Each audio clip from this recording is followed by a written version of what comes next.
Good morning, everyone. My name is Anne-Marie Band. Welcome to the Moneyball Morning Report for the Benzinga Pro platform. This is the end of the week report as we look at the charts. First, with the ES, we are in full breakout mode. Chart continues to rise. Looking at the levels near 43.86 as we move higher. Could we stop at this wick up here at 43.2750? Potentially, but price action is very bullish. You can see it on the hourly chart moving. Fridays have been bullish for the broad indices for several Fridays during the summertime. And so as we look at the chart, what do we want to see? Let's go to the daily. We note that, whoopsie, that's our sideways congestion. We note that we are breaking out. Take a look.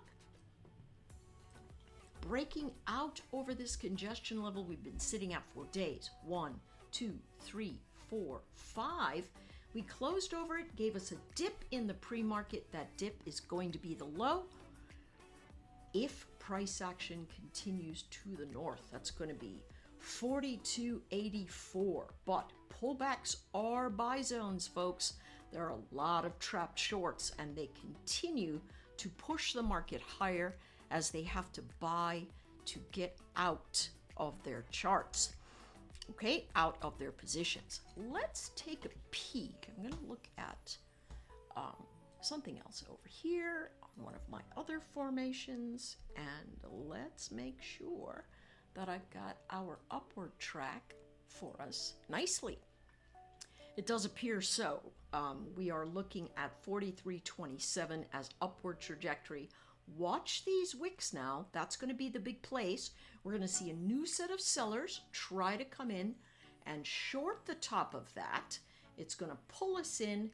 If we can come in and test this breakout zone of 42.92 to 42.94, we are going to be in excellent shape for more upside pressure during the course of the day.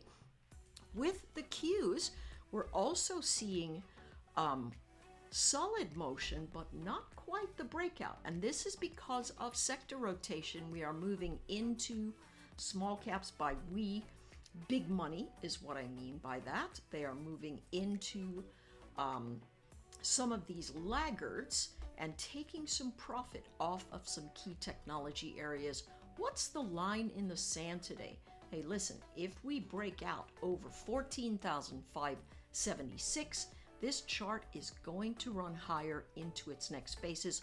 Look at the strength of the formation.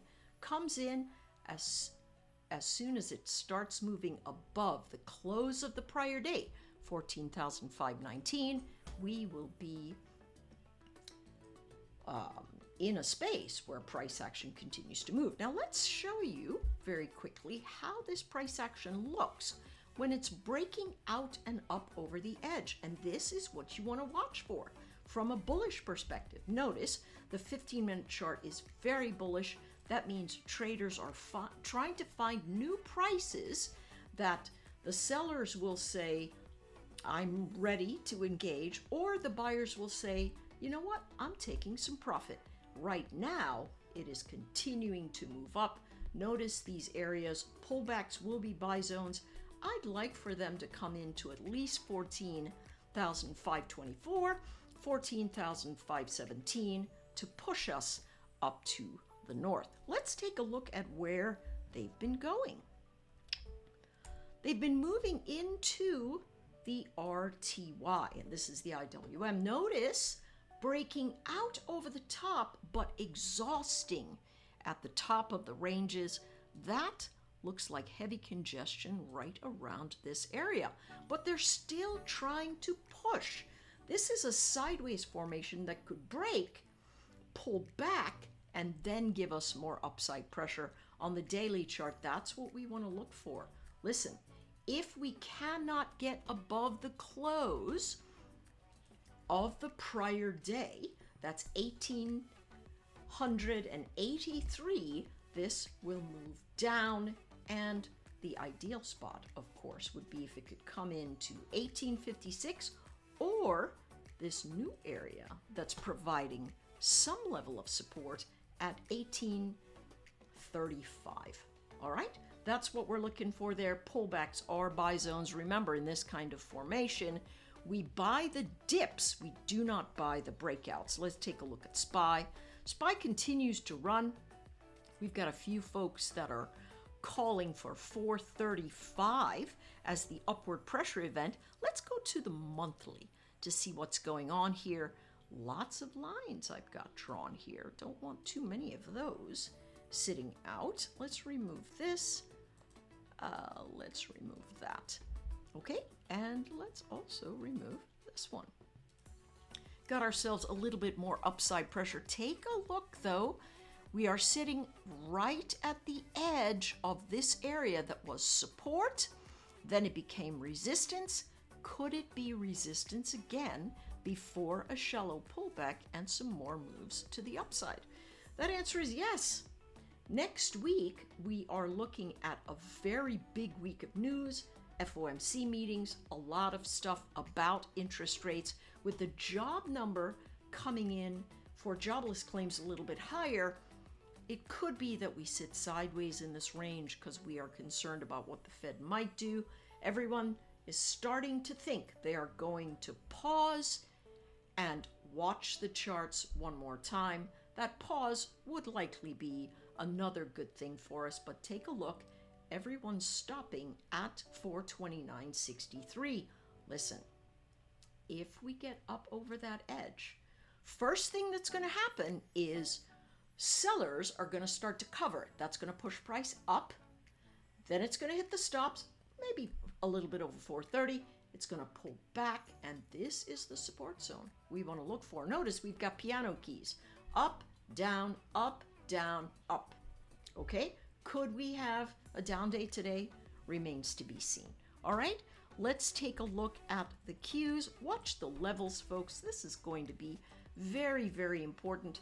The cues yesterday came right up into the close of the prior day, gapped up, and then just kept going all the way. Here they are at a key resistance zone. That zone is now 353.74. If it breaks out, the folks that were trapped long, here they are buying the long. They said, oh my goodness, it better hang on and get up. If it gets into this region of 354, 355, and we cannot move higher, we know that we've got price action that says, pump the brakes. We're sitting in a sideways pattern. Again, we've been fairly bullish on these days coming into Friday, so that's what we want to watch. Let's take a look at the IWM. The IWM is, of course, the small caps for us, and we can see they're still in the body of congestion, so there's still room for this chart to run. Here we are coming into the open of the day, gap down below the close, but watch us as we pull up into the regions. What's going to happen? Are sellers going to come in here? Quite possibly, but buyers are sitting well below. My thought is, how about you let the first 15-minute candle form, which is what I like. If you're, hungry to do more, you can sit down and go the 5-minute. But I like this 15-minute area to help the charts decide what's going to happen. Notice they're fading into the support zones below. Let the chart wiggle out a little bit. Support areas way down below here at 184. That's going to give us this region that potentially will find support. All right, that's it for me, folks. Take a look at these charts. Watch the sideways action. Notice buyers are going to try to come in here. They came in here the last time. Let them do the work. Don't just pick it up on the buy here. You can see it fading. That's why you don't want to go, hey, I'm just buying the support area. You could be right. But if this is support, as you see them bouncing off the edge, we're still in a negative formation for the early part of the chart. And so let it wiggle out, let it form a base, and then you can come in sideways patterns today. You can see them particularly on the 1 hour chart formation. It tells us that we're caught in a zone, but we did have a high. It's come back and retested the low. Now what we hope for is, hey, can I hold this 185 and move north? But you have to give the chart time to work itself out. Good luck trading today.